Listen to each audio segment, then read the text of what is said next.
One of the most extraordinary days in American history has just come to an end. It began with a rally by President Trump's supporters that turned into a riot, and it ended with Congress' formal certification of Joe Biden and Kamala Harris as the next president and vice president. The Senate and the House rejected challenges made to electoral votes from Arizona and Pennsylvania. An additional challenge to votes from Wisconsin was not in the correct form, and therefore it wasn't debated. Vice President Mike Pence, who was presiding over the meeting, closed the session by clearing Biden to be sworn in on January the 20th. The votes for President of the United States are as follows. Joseph R. Biden, Jr. of the state of Delaware has received 306 votes. Donald J. Trump of the state of Florida has received 232 votes.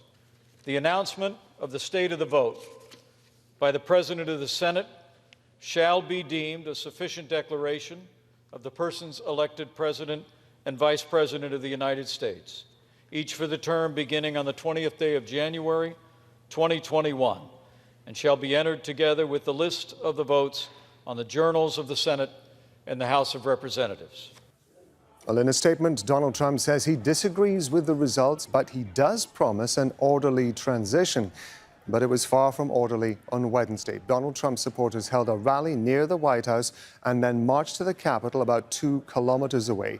That march became a riot as Trump supporters stormed the building just as the counting of the electoral votes was getting underway. At least 4 people have died and several officers have been injured. Trump's been accused of inciting violence. Earlier at the rally, he told his supporters to march on the Capitol and pressure politicians to overturn the election results. Heidi Zhou-Castro is joining us now live from Washington, D.C. This is normally a fairly boring procedure. It has been anything but over the last few hours.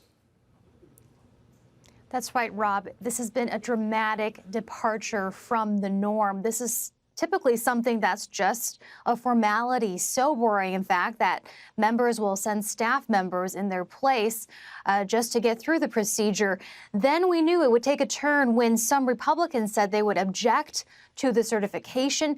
And then no one could have seen coming the rioting and the violence that ensued, the 4 people who died, 1 from a gunshot wound, 3 others from medical emergencies, and the nation shaken. It took an armed guard to ensure Congress could certify Joe Biden as the winner of the U.S. presidential election. The votes for President of the United States are as follows.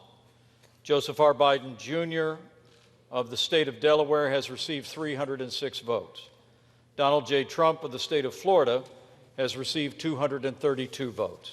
Vice President Mike Pence made the announcement and refused President Donald Trump's demand to prevent the certification.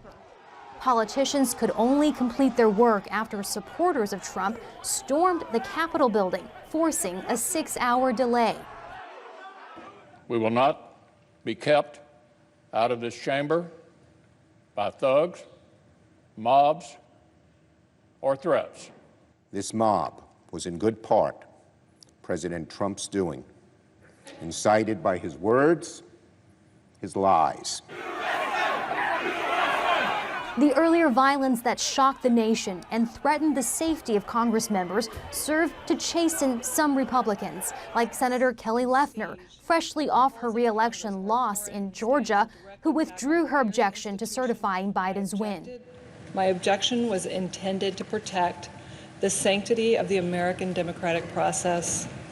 But many Trump loyalists stuck to their defense of the president. President Trump explicitly called for demonstrations and protests to be peaceful. He was far more, you can moan and groan, but he was far more explicit about his calls for peace than some of the BLM and left-wing rioters were this summer when we saw violence sweep across this nation. Trump, who often uses Twitter to praise supporters and attack detractors in real time, was silent through the night, a result of Twitter blocking him for 12 hours after he called the crowds patriots and again lied that he won the election. That unsubstantiated claim, rejected 60 times over in court, was also dismissed by Senator Lindsey Graham, one of Trump's closest allies. that maybe I, above all others in this body, need to say this.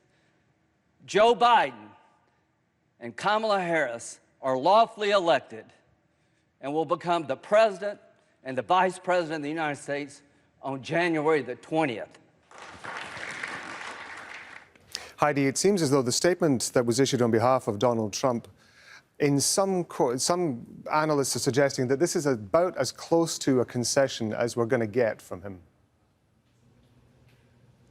Well, he said that he would, there would be an orderly transition on January 20th, the inauguration day, and this was the first time that he publicly acknowledged he would leave office on that date. However, in that statement was repeated his claim that he will not accept, that he does not agree with the result of this election, and saying that he will continue to challenge the validity of the vote. So really a mixed message there.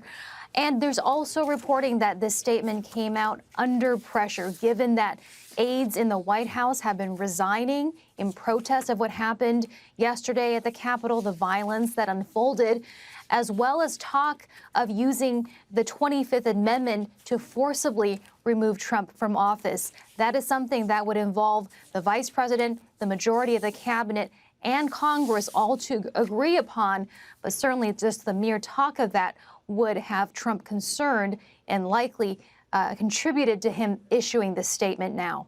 That's Heidi Zhou-Castro bringing us up to date from Capitol Hill.